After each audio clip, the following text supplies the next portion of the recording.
Hello. I'm so glad to be back for our sixth edition. Thank you, Cairo Secure, for offering this opportunity for us to connect as a community to different communities as doctors of chiropractic. Again, I'm Dr. Charmaine Herman, and this is the sixth part of Cultural Competence 101 for the chiropractor. I'm glad that you joined me today, and we're going to go through a few slides and just talk about a few things more about being culturally competent.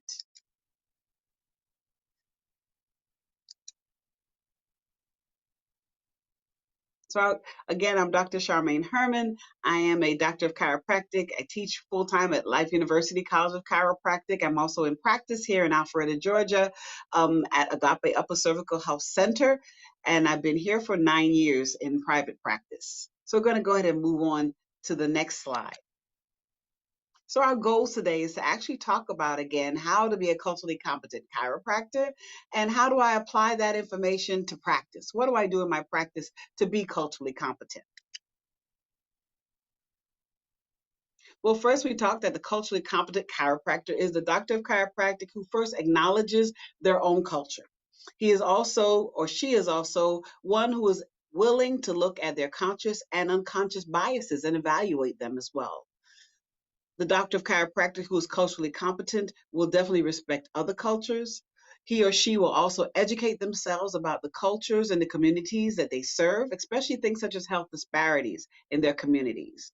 They'll also refuse to stereotype or profile individuals based upon assumptions or stereotypes that have been set up about a particular culture. A culturally competent chiropractor will also make a concerted effort to serve outside of their community, not just in their own communities, but also outside of their communities. And they'll not be afraid to ask questions respectfully about people and their cultures. If you're not sure, you want to know about a person and their culture, you would ask, and again, respectfully ask. And a doctor of chiropractic who's culturally competent will also continue to perform self assessments, evaluating your own self to determine if you are actually growing and becoming more and more culturally competent, even to the point of being culturally proficient, or another term that you might hear right now, having cultural agility. So we'll talk about that next year when we get more into this. So at the end of the day, when we talk about being a culturally competent chiropractor, we realize that one size does not fit all. We want to go ahead and give our patients, who are all individuals and all have individual cultures and experiences, and want to understand their experiences because that affects how they are compliant to care, how they think about the care that they receive, and even how they tell others about the care that they receive from your practice. So now let's talk about how to again apply cultural competence to the chiropractic practice. We talked more about that in episode 5, but now we're going to review one or two things here in episode 6. So being culturally competent means also looking at your media and your ad messages that you put out there. We have a large social media now. The network is huge, and people are looking at what we say and what we post and what we think. So you want to watch what you post and the people that you follow on your practice Facebook page or Instagram page or whatever you're using, Twitter, things like that. People are paying attention. So you want to pay attention to the messages that you send out. You want to make sure that you're not sending any intentionally or unintentionally um, negative messages in your print media, in your websites, things such as that when you're marketing. You want to provide an inclusive message about your practice so patients won't feel that they're being excluded from coming to see you when they need your assistance. Some generic advertising usually shows particular types of individuals. Here we have an ad showing a white male chiropractor assisting a white male patient. So it's a generic ad that many ad agencies will use and try to sell you to use for your practice or put on your website. But does that include the people that you're actually serving in your community? You want to make sure you're giving messages, again, that are inclusive, that show people that you're open to receive all types of patients in your community. So again, consider your message when you're marketing, your posts, your likes. What does it say about you and about the community and your willingness to serve as a doctor of chiropractic? Using diverse images actually gives you a more inclusive look as a doctor of chiropractic. People want to know that when they come to your office, they won't feel uncomfortable. Research shows that many patients look for doctors who look like them when they're looking for their care. So if you show that you're open to receiving patients who may not look like you or come from your background, then they're more open to actually take a look at your website and email you and find out more about your practice. Also, your documents. Are your patient documents something that can be used by everyone who comes to your office? You want to consider that your patient documents are available to be translated if necessary. You can actually get paid translators or free translators through Google to translate your patient documents. So when people are filling out your paperwork, they feel more comfortable. And please remember that just because a person is coming from has English as a second language does not mean that that person is illiterate in their primary language. So translating documents into Spanish can help people who are of Hispanic origin to fill out paperwork easier. Or if they're from Nigeria or certain different places and other communities, by having your documents in those actual languages, it helps patients feel more, again, at home at your practice, feel like they're welcome at your practice. So things like that you want to consider as a doctor of chiropractic. I also want to talk today about volunteering. I think that's really important for doctors of chiropractic to volunteer, not only in their own communities.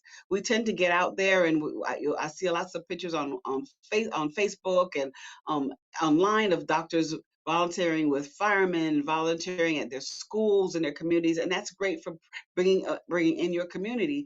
But don't forget that you can also volunteer outside your community. There are people who don't know anything about chiropractors. Who you can go to a soup kitchen, or you can go to a homeless shelter just to let people know that you're there. And you never know, people who go to community health clinics. They need to know who we are and what we do. They may not all be able to afford your care, but again, I think that's another question about where we are as far as how we want to care for our communities, what we're willing to do or willing to change in order to meet the needs of our communities, and even a little outside of our communities. That cost is a whole nother story. But volunteering is a great way to get the word out about what chiropractors do, and that you're available to accept people from all over your community and even outside of your communities who need the care that we can provide. So there are all types, again, examples of chiropractors volunteering in various venues. Many chiropractors tend to want to do mission trips and go to other countries, but I feel like the biggest mission trip we could ever go to is in our own areas, in our own states, those communities that where people are disadvantaged or have low socioeconomic issues going on, that they can benefit from what we do as doctors of chiropractic. So staying home and traveling to those areas where they need chiropractors to help, especially areas with lots of health disparities, things like that in those communities need doctors or chiropractors to be willing to volunteer and show that we are out here to help all patients, not just the upperly mobile, more wealthier or higher middle class socioeconomic standards, but that we are here for all people in our communities. So volunteering is a very big area I think chiropractors can make take a big advantage of, as far as letting people know who we are and what we do. Chiropractic to everyone. What I've also realized is that the American Public Health Association is also has a mission statement about bringing chiropractic more into public health. We have public health communities and public health clinics where people can go to get assistance. Those who do not have insurance or do not have the finances to pay for a private provider go to public health or county health centers. I think the biggest challenge I had when I first started practice was when I had a patient come in, a family from Mexico actually, whose daughter definitely had a very severe knee issue, and it's also like osteomyelitis in her knee. It was very serious, and they didn't know who to take her to. So I called places that I would think would take all kinds of patients. I called places like Emory and all these great orthopedic centers. And first of all, they said if they didn't have insurance, they had to at least bring $500 for the initial visit. Some centers didn't even have a child child orthopedic center. And I was so surprised. So I had to find the health department.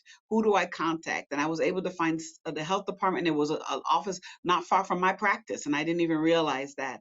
And I gave them the information and sent them there because their daughter needed something that was definitely outside of chiropractic care because she was in a very severe condition. But I was so frustrated because no one told me when I was in school that I needed to make sure I knew where the community health center was. How did I not know that? Having gone through 4 years of chiropractic education, that I should know where the county health department is in my community. So that's something I always want to tell patients, tell doctors of chiropractic, know where the public health facilities are in your community. And right now, again, the Public Health Association is looking to incorporate more and more of what we do as chiropractors. Their mission now is to promote and collaboration between chiropractors and other healthcare providers or professions in communities in order to and also to disseminate public health research, to promote conservative care in community health, to support chiropractors to be included in public health. So there's some great things on the horizon for chiropractors for us to move into more of a public health arena to help and serve more people.